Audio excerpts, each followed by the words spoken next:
യൂറോപ്പും ആഫ്രിക്കയും തമ്മിലുള്ള ദൂരം എത്രയാണെന്ന് നിങ്ങൾക്കറിയാമോ? അത് വെറും 14 കിലോമീറ്റർ മാത്രമാണ്.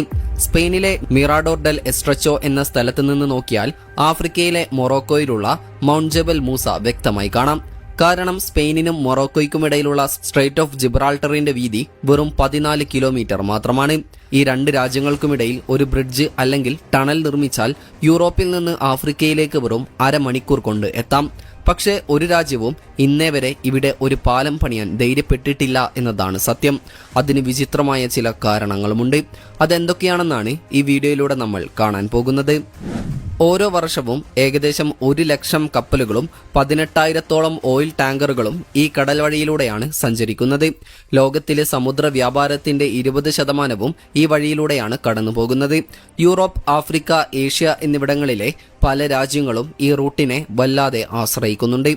എന്നിട്ടും കഴിഞ്ഞ 100 വർഷമായി ഒരു രാജ്യത്തിനും ഈ രണ്ട് ഭൂഖണ്ഡങ്ങളെയും ബന്ധിപ്പിച്ച് ഒരു പാലം പണിയാൻ കഴിഞ്ഞിട്ടില്ല. ചൈന ഇതിനകം തന്നെ ഈ ദൂരത്തിന്റെ 4 ഇരട്ടി വലിപ്പമുള്ള ഒരു ബ്രിഡ്ജ് നിർമ്മിച്ചിട്ടുണ്ട്.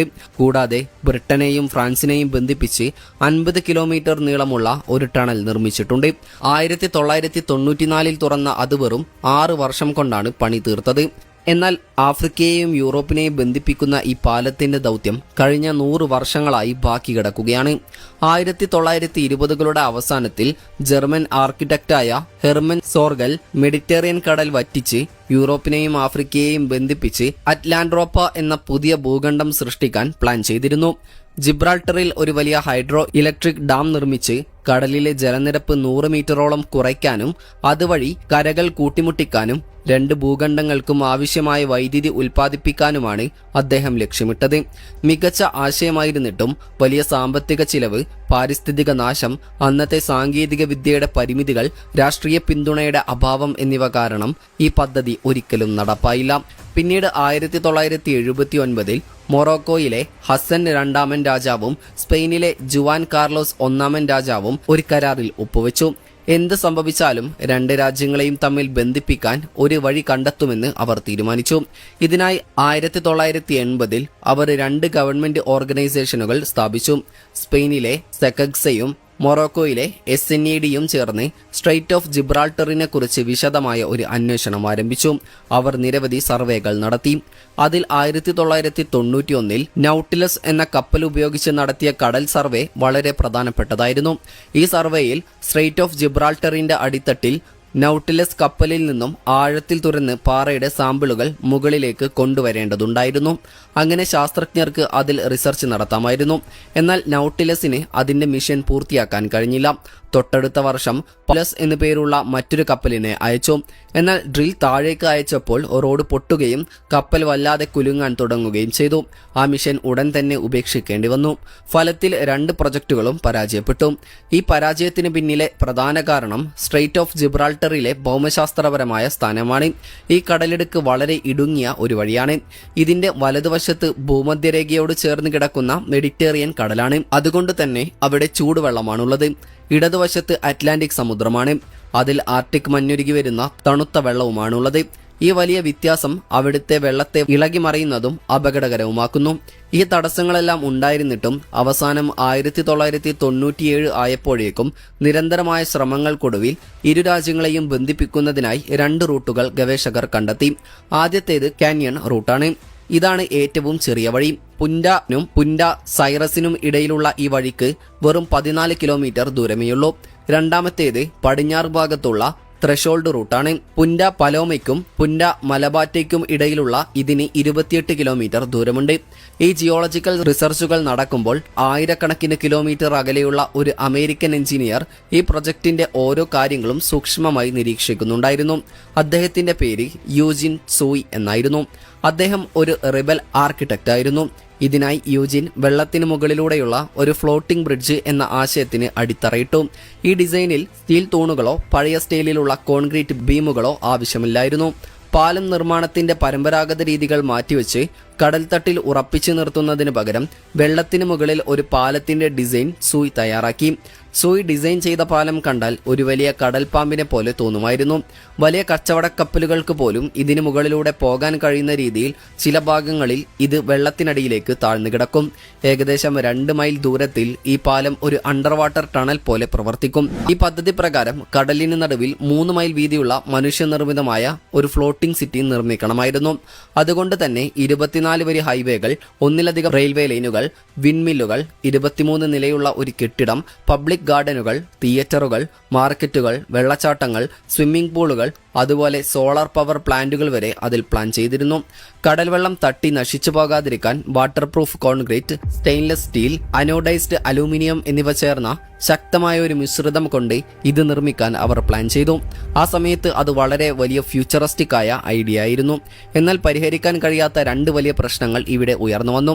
ആദ്യത്തെ പ്രശ്നം പണം തന്നെയായിരുന്നു. ഈ പ്രൊജക്ടിന്റെ ആകെ ചിലവ് $10 ബില്യൺ മുകളിലായിരുന്നു. വലിയ സമ്പന്ന രാജ്യങ്ങൾ പോലും മടിക്കുന്ന വലിയൊരു തുകയായിരുന്നു അത്. രണ്ടാമത്തെ പ്രശ്നം, അതേസമയം തന്നെ സെക്കഗ്സ, SNED തുടങ്ങിയ ഓർഗനൈസേഷനുകൾ നടത്തിയ വിശദമായ സർവേ റിപ്പോർട്ടുകൾ പ്രകാരം അവർ കണ്ടുവച്ച ഏറ്റവും ചെറിയ റൂട്ടിന് 14 കിലോമീറ്റർ നീളമുണ്ട്. എന്നാൽ ഇതിന്റെ ആഴം 800 മീറ്ററോളം വരും. അതായത് 3 ഈഫൽ ടവറുകൾ ഒന്നിനു മുകളിൽ ഒന്നായി വെച്ചാൽ പോലും അവ പൂർണ്ണമായും വെള്ളത്തിനടിയിലാകും. ബ്രിട്ടനും ഫ്രാൻസിനും ഇടയിലുള്ള 50 കിലോമീറ്റർ നീളമുള്ള ഇംഗ്ലീഷ് ചാനലുമായി ഇതിനെ താരതമ്യം ചെയ്താൽ അവിടുത്തെ ഏറ്റവും കൂടിയ ആഴം വെറും 180 മീറ്റർ മാത്രമാണ്. എന്നാൽ ജിബ്രാൾട്ടർ കാന്യൺ റൂട്ടിലെ ആഴം അതിന്റെ 5 ഇരട്ടിയോളം വരും. ഈ വഴിയിൽ സാധാരണ രീതിയിലുള്ള ഒരു പാലം പണിയണമെങ്കിൽ ഓരോ തൂണിനും 3 ഈഫൽ ടവറുകളുടെ അത്രയും ഉയരം വേണ്ടിവരും. 14 കിലോമീറ്റർ നീളമുള്ള ഒരു പാലത്തിന് ഇത്രയും വലിപ്പമുള്ള ഒരുപാട് തൂണുകൾ ആവശ്യമായി വരും. കഴിഞ്ഞില്ല. മണ്ണിലെ ഘടനയാണ് രണ്ടാമത്തെ പ്രശ്നം. സ്ട്രെയ്റ്റ് ഓഫ് ജിബ്രാൾട്ടറിലെ ഏറ്റവും അടിത്തട്ടിൽ ബ്രഷിയ ക്ലേ നിറഞ്ഞ വലിയ കുഴികളുണ്ട്. ചെറിയ കല്ലുകൾ, ബ്ലോക്കുകൾ, പാറക്കഷ്ണങ്ങൾ എന്നിവ മൃദുവായ കളിമണ്ണ് പോലെയുള്ള ഒന്നിൽ കലർന്നിരിക്കുന്ന വളരെ ദുർബലമായ ഒരു മിശ്രിതമാണ് ബ്രഷിയ. ഇത് വളരെ മൃദുവായതിനാൽ സ്വാഭാവികമായും വളരെ ദുർബലമാണ്. ഉറപ്പില്ലാത്ത ഇത്തരം പ്രതലങ്ങളിൽ ഡ്രിൽ ചെയ്ത് ഇത്രയും വലിയ തൂണുകൾ സ്ഥാപിക്കുക എന്നത് ഒരിക്കലും നടക്കാത്ത കാര്യമാണ്. അടിയിലുള്ള പാറക്കെട്ടുകളാണ് മൂന്നാമത്തെ പ്രശ്നം. മൃദുവായ ഈ കളിമൺ ലെയറുകൾക്ക് താഴെ വളരെ കടുപ്പമുള്ള ഒരു പാറയുടെ ലെയറുണ്ട്. ഈ വലിയ വ്യത്യാസം കാരണം ഈ ലെയറുകളിലൂടെ തുരന്ന് ഉറപ്പുള്ള ഒരു ടണൽ നിർമ്മിക്കാൻ ശ്രമിക്കുന്നത് വളരെ ബുദ്ധിമുട്ടുള്ള കാര്യമാണ്. ടണലുകൾ നിർമ്മിക്കുന്ന കാര്യം വരുമ്പോൾ അവയ്ക്ക് ചെറിയ ഭൂകമ്പങ്ങളെയൊക്കെ എളുപ്പത്തിൽ അതിജീവിക്കാൻ കഴിയും. ഉദാഹരണത്തിന്, ഭൂകമ്പം ഉണ്ടാകാൻ സാധ്യതയുള്ള സ്ഥലങ്ങൾക്കായി ഡിസൈൻ ചെയ്ത ഒരു shock absorber bumper system channel ടണലിലുണ്ട്. എന്നാൽ വളരെ ആക്റ്റീവായ ഒരു പ്രധാന ഫോൾട്ട് ലൈനിലൂടെ ഒരു വലിയ ടണൽ നിർമ്മിക്കുക എന്നത് ലോകത്തിലെ തന്നെ ഏറ്റവും വലിയ എഞ്ചിനീയറിംഗ് വെല്ലുവിളിയായി കണക്കാക്കപ്പെടുന്നു. അതുകൊണ്ട് എളുപ്പമാണെന്ന് തോന്നുന്ന ഈ ചെറിയ റൂട്ടിൽ ഒരു പാലമോ ടണലോ നിർമ്മിക്കുന്നത് നിലവിൽ അസാധ്യമായ കാര്യമാണ്. അവസാനമായി ഇവിടുത്തെ കനത്ത കപ്പൽ ഗതാഗതവും പരിഗണിക്കേണ്ടതുണ്ട്. ഭൂമിയിലെ തന്നെ ഏറ്റവും തിരക്കേറിയ ഷിപ്പിംഗ് റൂട്ടുകളിലൊന്നാണ് ജിബ്രാൾട്ടർ. വലിയ ഓയിൽ ടാങ്കറുകൾ, കണ്ടെയ്നർ കപ്പലുകൾ, വലിയ മിലിറ്ററി എയർക്രാഫ്റ്റ് കാരിയറുകൾ എന്നിവ ഈ വഴിയിലൂടെ നിരന്തരം സഞ്ചരിക്കാറുണ്ട്. ലോക വ്യാപാരത്തിന് തടസ്സം വരുത്താതെ ഇത്രയും തിരക്കേറിയ ഒരു ജലപാതയുടെ നടുവിൽ വലിയ കൺസ്ട്രക്ഷനുകൾ നടത്തുക എന്നത് ബുദ്ധിമുട്ടാണ്. എഞ്ചിനീയറിംഗിനും അപ്പുറം ഇതിന് പിന്നിലെ യഥാർത്ഥ പ്രശ്നം വലിയൊരു പൊളിറ്റിക്കൽ ഇഷ്യൂ ആണ്. മൊറോക്കോയുമായി അതിർത്തി പങ്കിടുന്നുണ്ടെങ്കിലും സെൽട്ട, മെലില്ല എന്നീ 2 സുപ്രധാന പ്രദേശങ്ങൾ സ്പെയിൻ തന്ത്രപരമായി തങ്ങളുടെ നിയന്ത്രണത്തിൽ നിലനിർത്തിയിരിക്കുകയാണ്. ഈ 2 പ്രദേശങ്ങളും സ്ട്രെയ്റ്റ് ഓഫ് ജിബ്രാൾട്ടറിനോട് വളരെ ചേർന്ന് കിടക്കുന്നതിനാൽ മൊറോക്കോ സ്വാഭാവികമായും ഇത് അംഗീകരിക്കുന്നില്ല. ഈ 2 പ്രദേശങ്ങളെ ചൊല്ലി സ്പെയിനും മൊറോക്കോയും തമ്മിൽ വർഷങ്ങളായി വലിയ തർക്കങ്ങളും പ്രശ്നങ്ങളും നിലനിൽക്കുന്നുമുണ്ട്. 2007 ഇതേ പ്രശ്നത്തിന്റെ